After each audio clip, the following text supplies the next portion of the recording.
غزوہ بدر جب ہوئی تو اس کے بعد دشمن کو شکست ہوئی اور دشمن کے لوگ جو ہے وہ گرفتار ہو گئے. تو ان کو ظاہر میدان تھا تو رسیوں سے، سخت رسیوں سے باندھ دیا گیا. ان میں حضرت عباس رضی اللہ عنہ بھی تھے، اس وقت مسلمان نہیں ہوئے تھے، لیکن وہ مکہ میں بھی جب مسلمان نہیں تھے اس وقت بھی حضور کا ساتھ دیتے تھے. یہ سب سیرت کی بات کتابوں میں موجود ہے. لیکن ان کو گھیر گھار کر انہوں نے شامل کر لیا لشکر میں.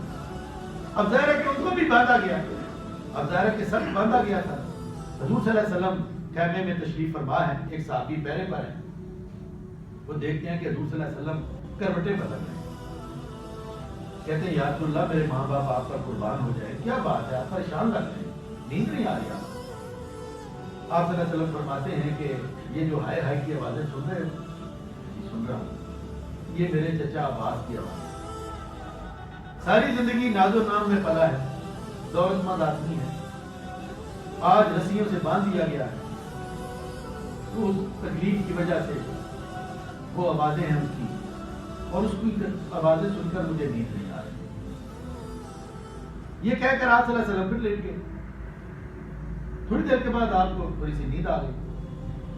دوبارہ جب آنکھ کھلی، اب دھیان عباس کی طرف ہی ہے، دوبارہ جب آنکھ کھلی تو دیکھا کہ آواز نہیں آ رہی. صحابی کو بلایا، پوچھا کہ اب آوازیں کیوں نہیں آ رہی؟ اس نے کہا یا رسول اللہ آپ کو جو ہے وہ تکلیف ہو رہی تھی تو میں نے اس کی رسیاں ڈھیلی کر دی. آپ صلی اللہ علیہ وسلم نے فرمایا کہ کیا باقی قیدیوں کو بھی رسی ڈھیلی کر دی؟ اس نے کہا نہیں یا رسول اللہ صرف عباس کی تھی. فرمایا یا تو سب کی ڈھیلی کر کے آؤ یا عباس کی بھی کس کے آؤ. میری محبت اپنی جگہ پر، عدل اپنی جگہ پر.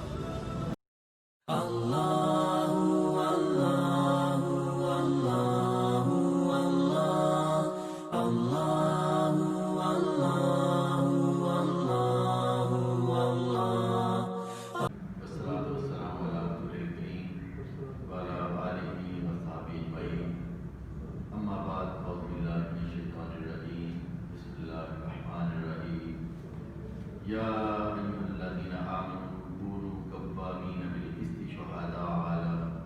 شہداء للہ ولو علی انفسکم وبالوالدین والاقربین ان یکن غنیا او فقیرا فاللہ اولی بہما فلا تتبعوا الہوی ان تعدلوا وان تلووا وتولدوا فإن اللہ کان بما تعملون خبیرا. رب اشرح لی صدری ویسر لی امری واحلل من لسانی یفقهوا قولی. صدق اللہ العظیم. اللهم صل على محمد وعلى آل محمد كما صليت على إبراهيم وعلى آل إبراهيم إنك حميد مجيد. اللهم بارك على محمد وعلى آل محمد كما باركت على إبراهيم وعلى آل إبراهيم إنك حميد مجيد. اے لوگوں جو ایمان لائے ہو، انصاف کے علم بردار بنو اور خدا کے واسطے کے گواہ بنو. اگرچہ تمہارے انصاف اور تمہاری گواہی کی زد خود تمہاری ذات یا تمہارے والدین اور رشتہ داروں پر ہی کیوں نہ پڑتی ہو. فریق معاملہ کا مالدار ہو یا غریب، اللہ تم سے زیادہ ان کا خیر خواہ ہے. لہذا اپنی خواہش نفس کی پیروی میں عدل سے باز نہ رہو، اور اگر تم نے لگی لپٹی بات کہی یا سچائی سے پہلو بچایا تو جان رکھو کہ جو کچھ تم کرتے ہو اللہ کو اس کی خبر ہے. سامعین کرام،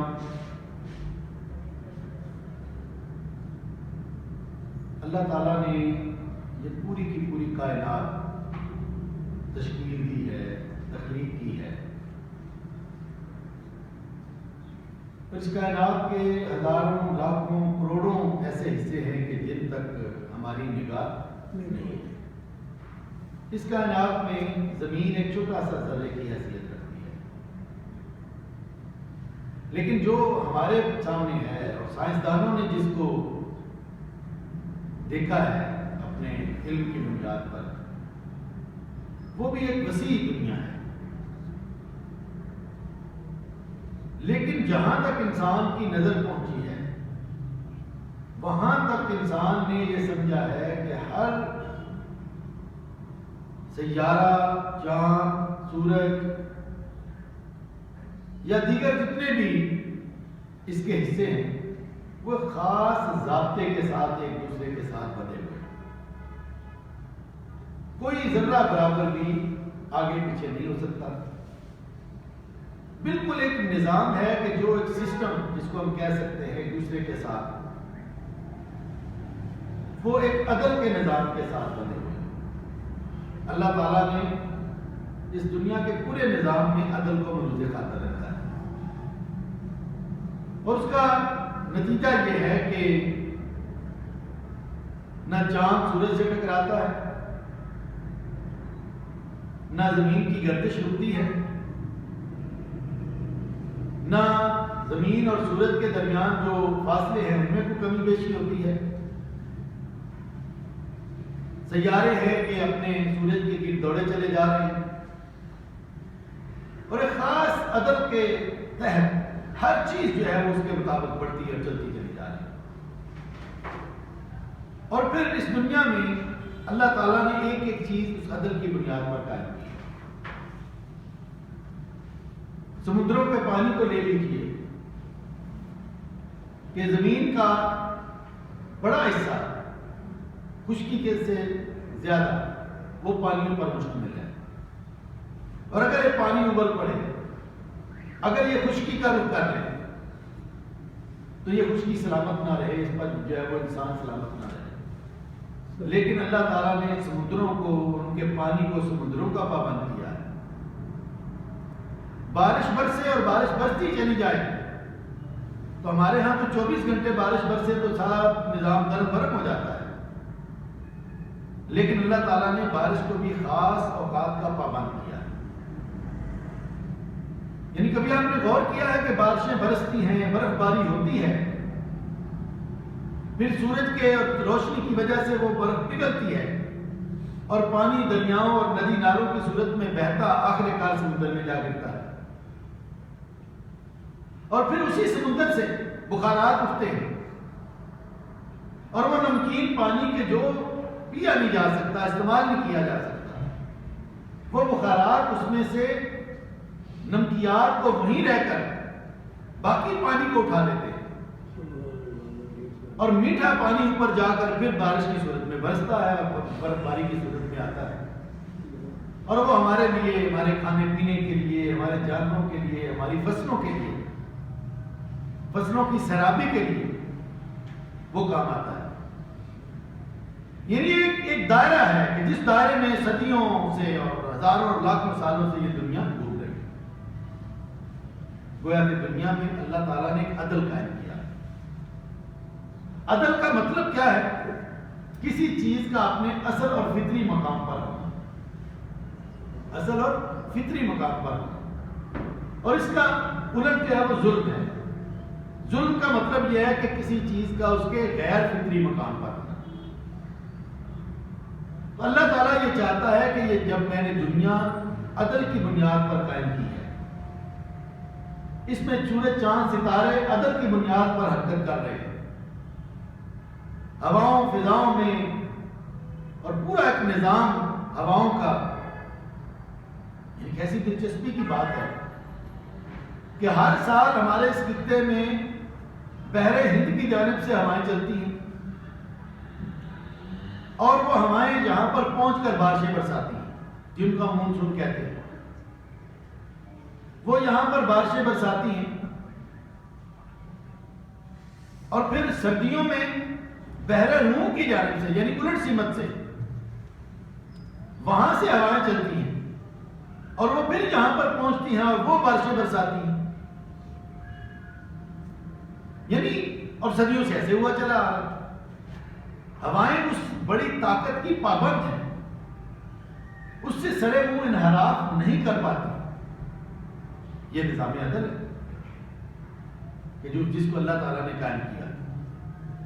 تو اس کائنات کی ہر چیز پر جب ہم غور کریں گے، اس کی گہرائی میں جائیں گے، تو اس کے اندر بے شمار حکمتیں اور توازن ہمیں نظر آئے گا. سورج کی مجال نہیں کہ چاند کو جا پکڑے، اور دن اور رات اپنے اپنے جو ہے وہ اوقات پر آتے ہیں. ہر شے اپنے دائرے میں تیر رہی، نہ کوئی پلرز لگے ہیں، نہ کوئی اور کو بازار نظر آنے والی چیز نظر آتی ہے، لیکن کسی کی مجال نہیں ہے کہ ذرہ برابر بھی آگے پیچھے ہو جائے۔ سورج کی حرکت کو دیکھ کر، چاند کی حرکت کو دیکھ کر صدیوں میں انسانوں نے باقاعدہ اس کے علم حاصل کیا اور ان کی حرکات کو دیکھ کر باقاعدہ کیلنڈر بنا لیا۔ ابھی یہ جو کیلنڈر نمازوں کے اور اوقات کے لگے ہوتے ہیں، یہ کیلنڈر یہ بنے ہزاروں سال پہلے وجود میں آئے کہ سورج کب نکلے گا، کتنے منٹ اور کتنے سیکنڈ پر نکلے گا، اور اگلے سال بھی اسی طرح ہوگا، اس سے اگلے سال بھی اسی طرح ہوگا۔ کیا کبھی سورج ایک مائکرو سیکنڈ بھی اپنی اس حرکت سے ہٹ کر کوئی کام کرتا ہے؟ کوئی چاند ہی کرتا، کوئی ستارے اس سے ہٹ کر کام کرتے ہیں؟ ہر چیز اپنی اپنی اس ایک خاص توازن کے اندر بنی ہوئی۔ کائنات عدل پر قائم ہے، اور اسلام کا مقصد یہ ہے، اسلام اس لیے آیا ہے کہ اس دنیا کو بھی عدل پر قائم کیا جائے۔ جب اللہ تعالیٰ نے ان تمام اپنے تکوینی احکامات کے تحت ان تمام مخلوقات کو کہ جن کو اللہ نے اختیار نہیں دیا تھا، اختیار تو صرف جنوں انس کے پاس اللہ نے دیا ہے، باقی تمام مخلوقات کو اللہ تعالیٰ نے اختیار نہیں دیا، وہ اللہ تعالیٰ کے اس توازن اور اس نظام عدل کے اندر بندھے ہوئے بالکل وہی کام کر رہے ہیں جو ان کا جب ان کے سپرد کیا گیا تھا۔ تو ساری کائنات ایک خاص یا وہ رستے کی جانب جا رہی ہے، تو اللہ چاہتا ہے کہ میرے بندے بھی اسی عدل کے رستے کو اختیار کریں اور اسی جانب سفر کریں۔ یعنی نہر میں اگر پانی بہ رہا ہو، اس میں کوئی پتا گر جاتا ہے، کوئی جھاڑی گر جاتی ہے، کوئی ٹہنی گر جاتی ہے، کوئی چیز، تو بڑے اطمینان کے ساتھ وہ پانی کے اوپر طے کر آگے بڑھتی جاتی ہے۔ ہم دیکھتے ہیں اگر اسی رو میں انسان بہنا شروع کر دے تو بڑی ہلکے ہلکے ہاتھ پیر ہلا کر بھی وہ جو ہے وہ ایک طویل سفر طے کر سکتا ہے پانی کے اوپر۔ لیکن جب انسان اس سے الٹی سمت میں چلتا ہے، پانی کے بہاؤ کی الٹی سمت میں چلے گا، تو ایک تو اس کی طاقت بھی زیادہ صرف ہوگی، پانی میں بھونچال آ جائے گا، وہ جو بے شمار مخلوقات پانی کے اوپر یا اندر بڑے اطمینان کے ساتھ یا وہ تیر رہی ہیں، وہ بالکل اتھل پتھل ہو جائیں گے اور سارے کا سارا پانی کا نظام درم برم ہو جائے گا۔ بالکل اسی طرح اس کائنات اور اس دنیا میں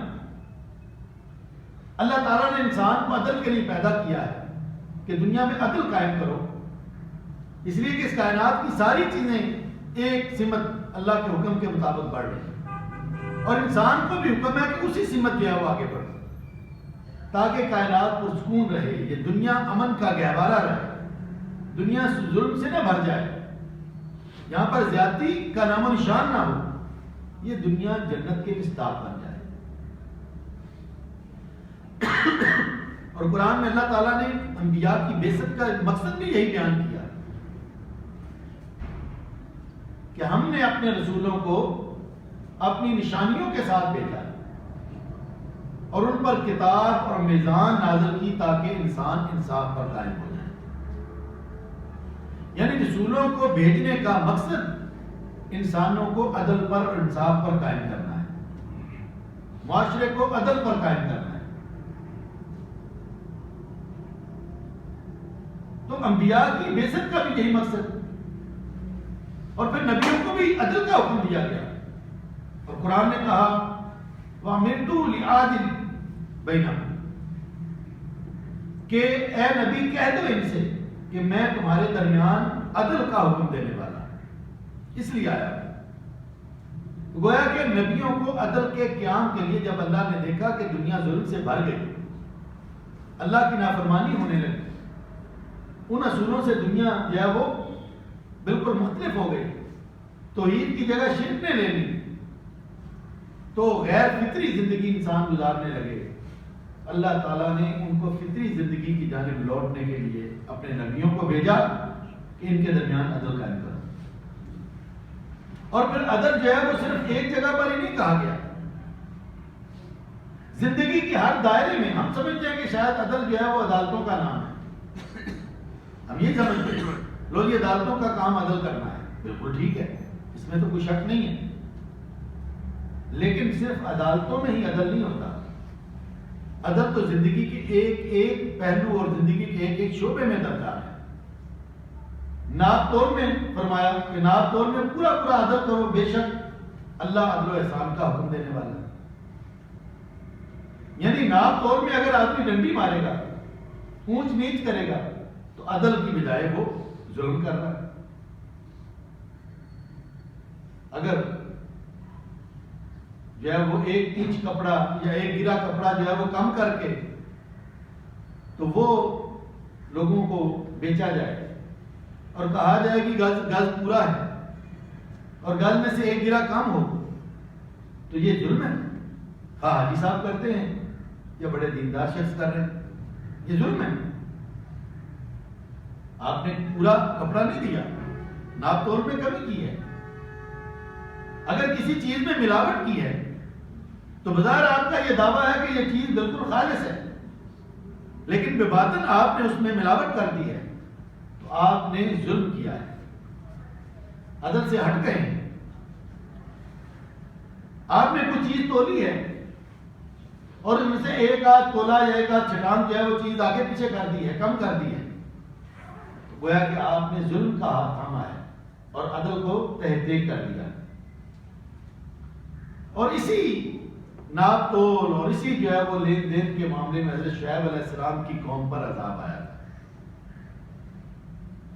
تو گویا کہ عدل کا کام جو ہے یہ تو ناپ تول میں بھی ہے، لین دین میں بھی ہے.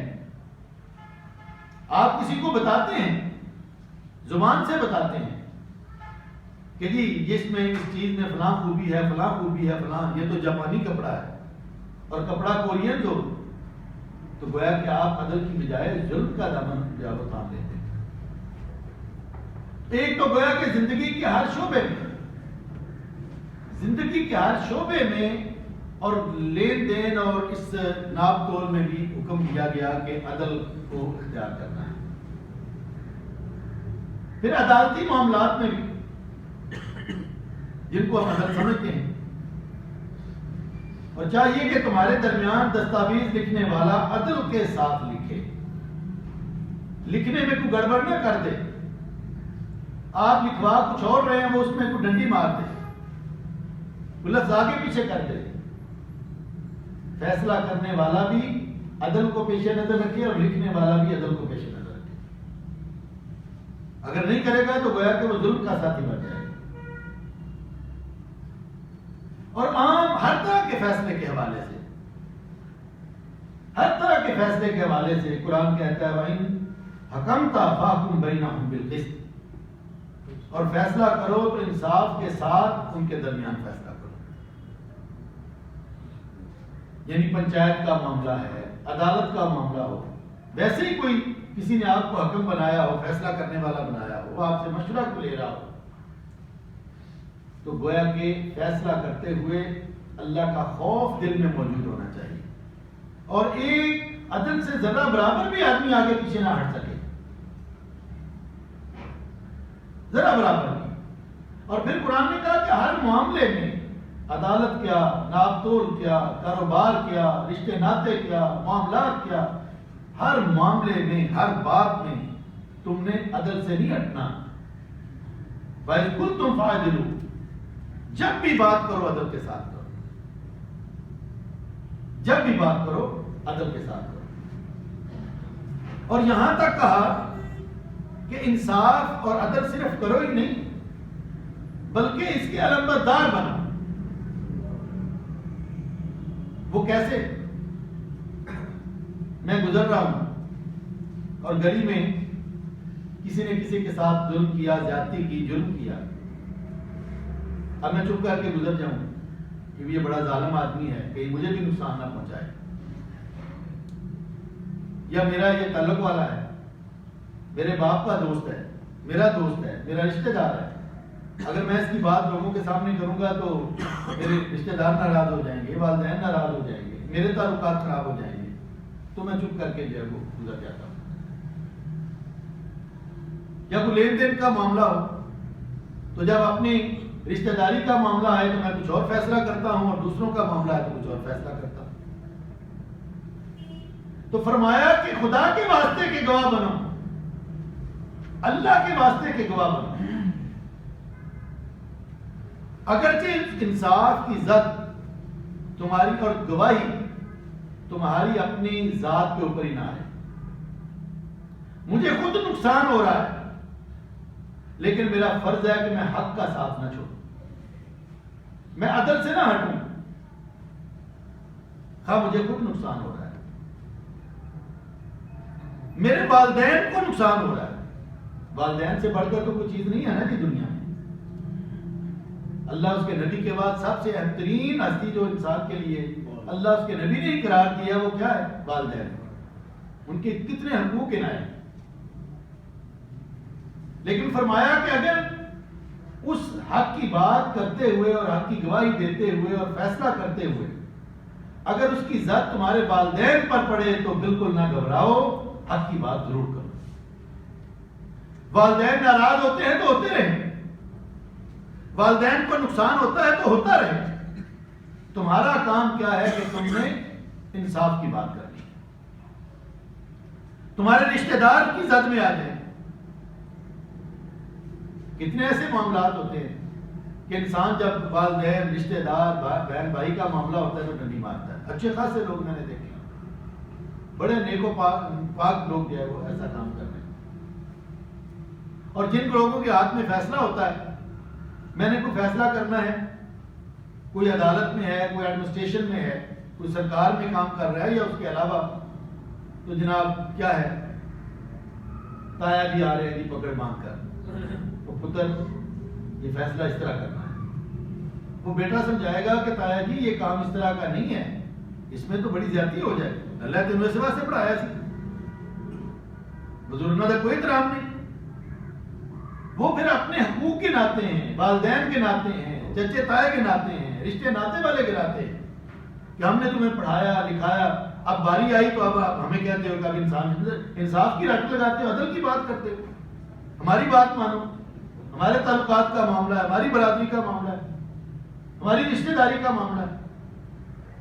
لیکن اللہ تعالیٰ کہتا ہے کہ تم پرواہ نہ کرو اپنے رشتہ داروں کی، اپنے والدین کی پرواہ نہ کرو، حتیٰ کہ اپنی ذات کی بھی پرواہ نہ کرو، ڈٹ جاؤ، حق کی بات کرو، انصاف کی بات کرو، عدل کی بات کرو، حتیٰ کہ صرف بات ہی نہ کرو بلکہ آگے بڑھ کر انصاف کے علمبردار بن جاؤ، اس کی گواہی دو۔ اگر تمہارے سامنے کوئی ایسا واقعہ ہوا تو یہ نہ کہو کہ ٹھیک ہے جی مجھے کیا، چپ کر کے میں اپنا کام کرتا، نہیں، آگے بڑھ کر لوگوں کو بتاؤ، عدالت کو بتاؤ کہ بھئی یہ واقعہ اس طرح ہے، اور اس کے نتیجے میں ذات کو نقصان بھی پہنچ سکتا ہے، ذات کو نقصان بھی پہنچ سکتا ہے، کاروبار کو نقصان پہنچ سکتا ہے، جان و مال کو نقصان پہنچ سکتا ہے۔ فرمایا پرواہ نہ کرو، پرواہ نہ کرو۔ اور پھر ایک اور بات میں بیان فرمائی، جب فیصلہ کرنے لگو تو عام طور پر ہمارے ہاں یہ ہے کہ فیصلہ کرتے ہوئے یا تو ہم کسی مالدار صاحب اختیار اس کی جو ہے وہ اس کے اثر میں آ کر فیصلہ کرتے ہیں، یہ بڑا مالدار آدمی ہے، بڑا شہرت والا ہے، بڑا اونچا آدمی ہے، بھائی اس کے حق میں فیصلہ کرو، آدمی مرعوب ہو جاتا ہے اس سے۔ اور جو سمجھتے ہیں کہ ہم پرواہ نہیں کرتے ان لوگوں کی، وہ بعض لوگ ایسا کرتے ہیں کہ جو مقابلے پر غریب ہوتا ہے، مسکین ہوتا ہے، یتیم ہوتا ہے، اس کا حق نہ بھی بنتا ہو تو کہتے ہیں کہ بیچارہ غریب آدمی ہے، اس کو جو ہے وہ اس کے حق میں فیصلہ کر دیتے ہیں۔ اللہ کیا فرماتا ہے؟ فریق معاملہ خواہ مالدار ہو یا غریب، اللہ تم سے زیادہ ان کا خیر خواہ ہے۔ جب تم نے فیصلہ کرنا ہے تو غریب دیکھ کر نہیں کرنا کہ غریب کے حق میں کر دو، یا امیر کو دیکھ کر امیر کے حق میں کر دو، فیصلہ تو ماپ توڑ کر کرو۔ تم، اللہ کہتا ہے کہ تم جب غریب کی غربت کو دیکھ کر اس کی مدد کرنا چاہتے ہو فیصلے میں ڈنڈی مار کر، تو یہ نہیں سمجھتے کہ اللہ تعالیٰ زیادہ اس کا خیر خواہ ہے تمہاری نسبت. اللہ چاہے تو اس کی غربت ہی ختم کر دے. تمہیں کیا پڑی ہے کہ اپنے عدل کی بجائے ظلم کی جائے وہ تلوار سے کسی کا حق جو ہے وہ کسی کو دے,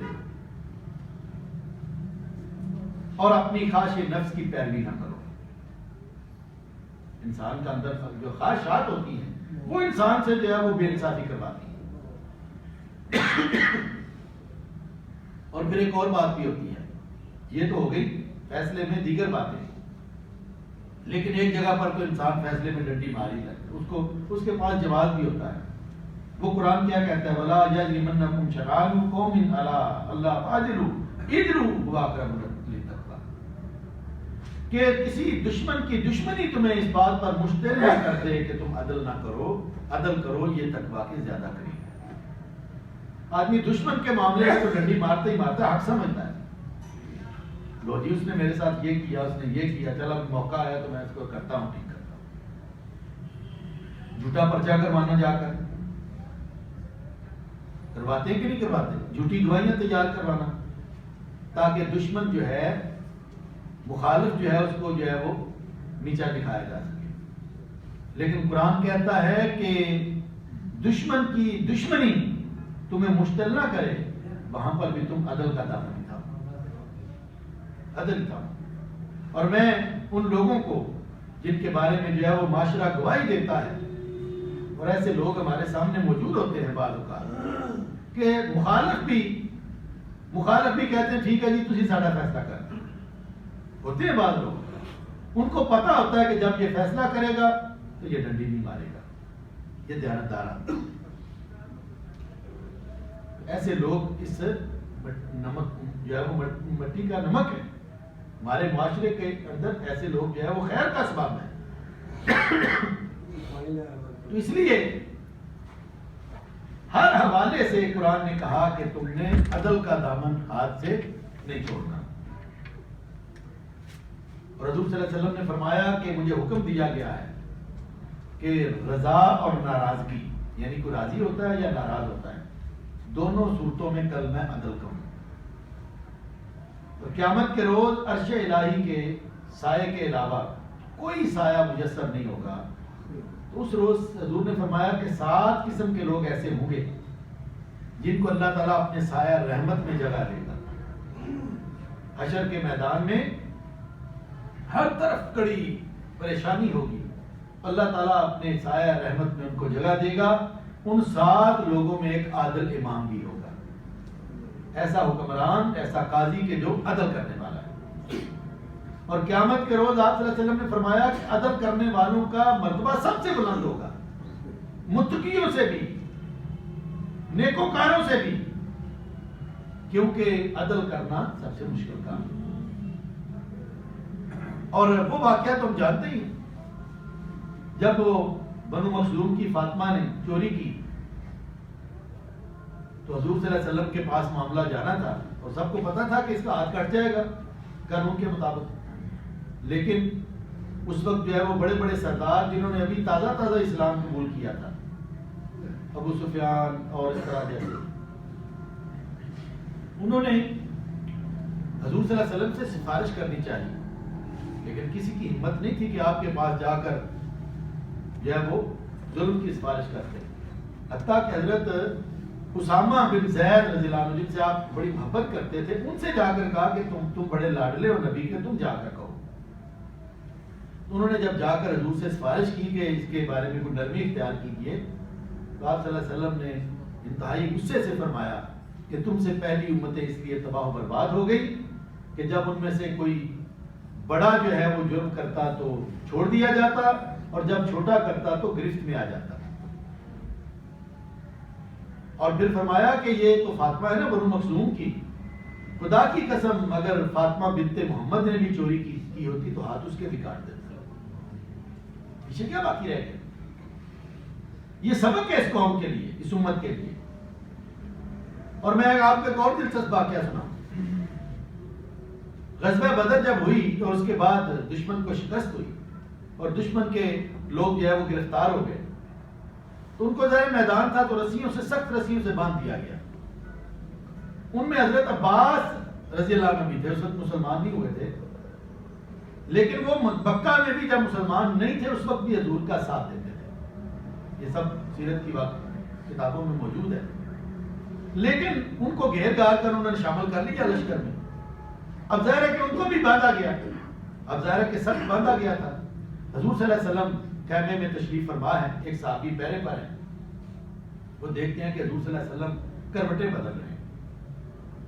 کہتے ہیں یا رسول اللہ میرے ماں باپ آپ پر قربان ہو جائے، کیا بات ہے آپ پریشان لگ رہے ہیں، نیند نہیں آ رہی آپ کو؟ آپ صلی اللہ علیہ وسلم فرماتے ہیں کہ یہ جو ہائے ہائے کی آوازیں سن رہے ہو؟ جی سن رہا ہوں. یہ میرے چچا عباس کی آوازیں، ساری زندگی ناز و نام میں پلا ہے، دولت مند آدمی ہے، آج رسیوں سے باندھ دیا گیا ہے، تو اس تکلیف کی وجہ سے وہ آوازیں ہیں اس کی، اور اس کی آوازیں سن کر مجھے نیند نہیں آ رہی. یہ کہہ کر آپ صلی اللہ علیہ وسلم پھر لیٹ گئے. تھوڑی دیر کے بعد آپ کو تھوڑی سی نیند آ گئی. دوبارہ جب آنکھ کھلی، اب دھیان عباس کی طرف ہی ہے، دوبارہ جب آنکھ کھلی تو دیکھا کہ آواز نہیں آ رہی. صحابی کو بلایا، پوچھا کہ اب آوازیں کیوں نہیں آ رہی؟ اس نے کہا یا رسول اللہ آپ کو جو ہے وہ تکلیف ہو رہی تھی تو میں نے اس کی رسیاں ڈھیلی کر دی. آپ صلی اللہ علیہ وسلم نے فرمایا کہ کیا باقی قیدیوں کی بھی رسی ڈھیلی کر دی ہیں؟ اس نے کہا نہیں یا رسول اللہ صرف عباس کی ہیں. فرمایا یا تو سب کی ڈھیلی کر کے آؤ یا عباس کی بھی کس کے آؤ. میری محبت اپنی جگہ پر، عدل اپنی جگہ پر، انصاف اپنی جگہ پر. اس سے بڑھ کر اور کیا بات ہو سکتی ہے کہ ہم چھوٹی چھوٹی باتوں پر جو ہے وہ دوسرے کی روح رعایت کرتے ہیں اور ظلم کا دامن ہاتھ میں تھام لیتے ہیں. اور آخری بات کیا کہ بات ختم کروں، حضرت عمر فاروق امیر المومنین ایک شخص سے جو ہے وہ گھوڑا خریدا. ابھی بات چیت جاری تھی، معاملہ طے پا گیا تھا، چیک کرنے کے لیے گھوڑے کو جو ہے وہ ذرا لے گئے تاکہ میں اس کی چال دیکھوں. جب واپس آئے تو گھوڑا لگڑا رہا تھا، ابھی سودا مکمل نہیں ہوا تھا. تو کہا کہ بھئی اب یہ اس کی لنگڑاہٹ ہے، میں تو نہیں لیتا. اس نے کہا جی لنگڑاہٹ آپ نے پیدا کی ہے، میں نے تو نہیں کی، جب آپ لے کر گئے تھے اس وقت تو ٹھیک تھا. حضرت عمر نے کہا سودا تو نہیں ہوا تھا، میں تو چیک ہی کر رہا تھا، سودا ہوتا تو پھر میرے کھاتے میں پڑتا. اب یہ بحث طویل ہو گئی، حتیٰ کہ ایک شخص شرائی نام کا تھا، اس کے بارے میں مشہور تھا کہ یہ ذرا معقول آدمی ہے. اس سے کہا گیا کہ تم ہمارا فیصلہ کرو. اب ایک طرف حضرت عمر فاروق فقہ کے امام، علم کے اندر بھی بلند ترین، اور دوسری طرف ایک عام آدمی. لیکن شرعی نے ساری بات سن کر کہا کہ امیر المومنین وہ حق پر ہے، آپ کو گھوڑا خریدنا پڑے گا. حضرت عمر نے فیصلہ قبول کر لیا، اس کو ادائیگی کی، گھوڑا خرید لیا. اور جب وہ شخص چلا گیا تو شرعی جو ہے وہ فیصلہ کرنے والا بھی جا رہا تھا تو پیچھے سے آواز دی کہ شرعی بات سنو، قاضی بنو گے؟ کہ تمہارے اندر میں نے وہ خصوصیت دیکھی ہے کہ تم نے میری بھی پرواہ نہیں کی کہ سامنے بے شک عمر ہے، امیر المومنین ہے، تم نے میرے خلاف فیصلہ کیا. تمہارے جو دلائل تھے فیصلے کے، اس کی بنیاد پر میں سمجھتا ہوں کہ تم ایک بہترین قاضی بن جاؤ گے. اور پھر حضرت عمر کے دور میں وہ قاضی رہے، حضرت عثمان رضی اللہ عنہ کے دور میں قاضی رہے، حتیٰ کہ حضرت علی کے دور میں بھی وہی قاضی تھے کوفہ کے. اور وہ مشہور وہ واقعہ جب پیش آیا تھا جو ہم آج کل سنتے ہیں کہ جب یہودی نے حضرت علی کی زرہ چرا لی تھی تو اس کو دیکھا تو انہوں نے مقدمہ شرعی کی عدالت میں مقدمہ دائر کر دیا. تو یہودی بھی بلایا گیا، حضرت علی بھی آئے، اور شرعی نے کہا کہ آپ، قاضی نے کہا کہ آپ اپنے جو ہے وہ پیش کریں گواہ. تو انہوں نے حضرت حسن کو گواہ کے طور پر پیش کیا. تو قاضی نے کہا کہ یہ تو آپ کا بیٹا ہے، بیٹے کی گواہی قبول نہیں ہے. انہوں نے اپنے غلام کو پیش کیا، کہا غلام تو آپ کے ماتحت ہے، اس کی بھی گواہی قبول نہیں، کوئی اور لائے. فرمایا اور تو گواہ کوئی نہیں، فیصلہ یہودی کے حق میں کر دیا. یہ شرعی تھے. اور دوسری طرف عدل کو دیکھیے کہ حضرت علی نے بھی اس کو تسلیم کیا، حتیٰ کہ یہودی خود بول اٹھا کہ میں اس دین پر ایمان لاتا ہوں کہ جس میں خلیفہ کے خلاف بھی فیصلہ ہو سکتا ہے. تو حضرات محترم، ہمیں اپنے نجی زندگیوں میں، اپنے رشتوں ناتوں میں، اپنے جو ہے وہ خاندان میں، یہ نہیں کہ یہ فیصلے جو ہے وہ حکومتوں نے کرنے ہیں، انہوں نے تو کرنا ہی ہے، میں نے اور آپ نے بھی تو کرنے ہیں. اپنے رشتہ ناتوں میں، اپنے کاروباری معاملات میں، اپنے جو ہے وہ دوست احباب میں، ہر معاملے میں یہ دیکھیں کہ کیا بات حق ہے اور عدل کے مطابق فیصلہ کریں. یہ کریں گے تو انشاءاللہ کل اللہ تعالیٰ قیامت کے روز ہم سے خوش ہوگا. باخدا رحمۃ اللہ.